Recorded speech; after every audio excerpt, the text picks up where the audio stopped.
ఎక్కువ. Naval power ఒక్కసారి మనం చూసినట్టయితే నౌకా దళానికి సంబంధించిన మన శక్తి సామర్థ్యాలు ఒకసారి మనం పరిశీలించినట్టయితే ఫ్లీట్ స్ట్రెంగ్త్ భారతదేశానికి 293, పాకిస్తాన్కి 121. అదేవిధంగా ఎయిర్ క్రాఫ్ట్ క్యారియర్స్ భారతదేశంలో 2 ఉంటే పాకిస్తాన్లో 0.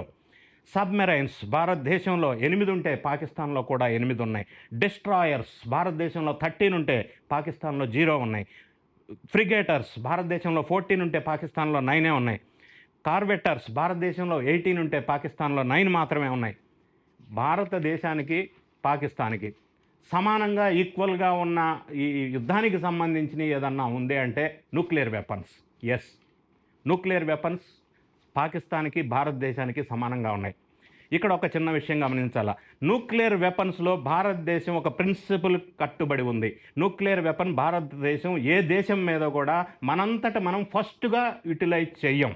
అది మనం పెట్టుకున్న సిద్ధాంతం. కానీ పాకిస్తాన్ ఆ విధంగా లేదు. ఎప్పుడైనా వాళ్ళు అనుకుంటే వేసేయచ్చు, కానీ భారతదేశం అట్లా చేయదు. మనంతట మనంగా ఫస్ట్ యూజ్ చేయం, అదొక కండిషన్ ఉంది. ఇప్పుడు ఈ విధంగా పాకిస్తాన్ వీక్గా ఉన్నప్పటికీ కవ్వింపు చర్యలు జరుగుతూ ఉన్నాయి. మరి జరుగుతున్నప్పుడు ఇంకొక వీక్ ఏంటంటే పాకిస్తాన్లో ప్రొఫెషనల్ ట్రైన్డ్ ఆర్మీ ఫోర్స్ లేనే లేదు. ఈ విషయం చాలామందికి తెలియదు, జాగ్రత్తగా గమనించాలా. పాకిస్తాన్లో ఆర్మీ సైన్యంకి సంబంధించిన సేనలు ఎవరైతే ఉన్నారో వాళ్ళు ఫుల్ ఫ్లెడ్జ్డ్ ప్రొఫెషనల్ ఆర్మీ కాదు. ఎస్, మీరు విన్నది నిజమే.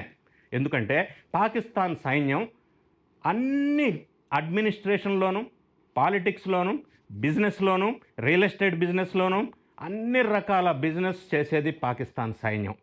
ఇంకా చెప్పాలంటే ఇస్త్రీ బిజినెస్ కూడా పాకిస్తాన్ సైన్యమే చేస్తుంది. ఇన్ని రకాల బిజినెస్లో పాకిస్తాన్ సైన్యం ఇన్వాల్వ్ అవి ఉండటం వల్ల అది full fledged professional committed army కాదు. Like India or any other country అంత మనలాగా అంత కమిటెడ్ ఫుల్ ఫ్లెడ్జ్డ్ ఆర్మీ కాదు.